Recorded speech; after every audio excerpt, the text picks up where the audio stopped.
From JBS Studios in Greater New York, this is the JBS News Update with Teisha Bader.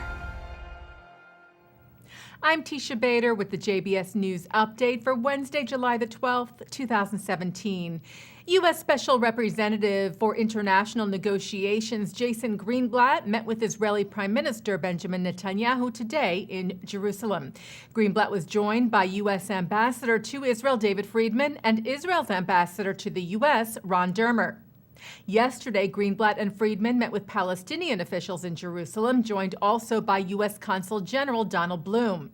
The Palestinian team included Chief Negotiator Saeb Erekat, who later told the Palestinian Authority radio station Voice of Palestine that the issue of settlements was discussed at length during the meeting, with Erekat claiming that the Americans told Prime Minister Netanyahu that construction in the settlements needed to be restricted, and that Israel had reportedly agreed to some sort of slowdown in settlement building. Netanyahu's office, however, today denied any such commitment from Israel to freeze settlement building. And a follow-up and correction to our story yesterday about the elections held in Israel's Labor Party. As we reported to you, Avi Gabay is the new chairman of the party, which sits in the opposition in the Israeli government. However, we mistakenly said that Gabay will now lead the opposition in the Knesset. That will not happen until the next general elections are held in Israel, since Gabay is not an elected Knesset member. For now, Isaac Herzog, who lost his bid this week to keep his position as Labor Party chairman, will continue as opposition leader in the Israeli parliament. Gabay will be present in the Knesset and work together with Herzog, who today wished Gabay well in his new position.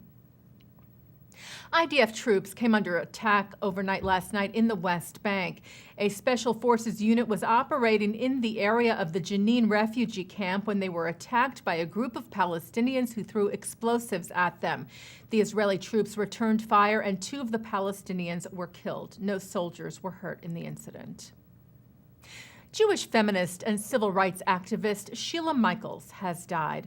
Michaels was known to many for introducing the title of Ms. into common practice as a way to address women regardless of their marital status. She was a member of the Congress of Racial Equality and the Student Nonviolent Coordinating Committee during the 1960s. She helped organize the historic Civil Rights March on Washington in 1963. Michaels died at the end of last month after battling leukemia. She was 78 years old. And leading educational theorist Jonathan Wucher died last week. Wucher led the Jewish Educational Service of North America for nearly 3 decades. He founded the Lippman Canfor Foundation for Living Torah and also was instrumental in the creation of what is now the Jewish Federations of North America. The JFNA released a statement calling him a visionary and extraordinary builder and teacher. Wucher died on Friday at the age of 70. American Christian leaders are in Jerusalem this week for the last leg of a 13-month-long educational program on Judaism and Israel. The program is part of the Christian Leadership Initiative, which is held in partnership with the American Jewish Committee and the Shalom Hartman Institute in Jerusalem, where Christian scholars will study classical and modern Jewish texts for the next 10 days, together with Israeli and American Jewish scholars.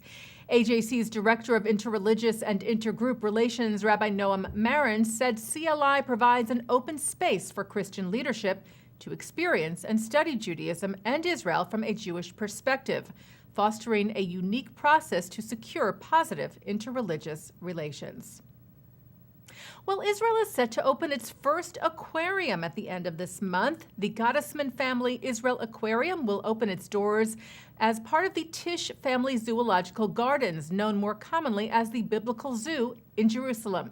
The 6,500 square meter structure is funded in partnership with the Ruth L. and David S. Gottesman Family Fund of New York, the Ministry of Tourism in Israel, the City of Jerusalem, the Jewish National Fund, and several private donors. Part of the aquarium's mission will be to raise public awareness about the challenges facing Israel's aquatic ecosystems, which include the Mediterranean Sea, the Red Sea, and the Dead Sea.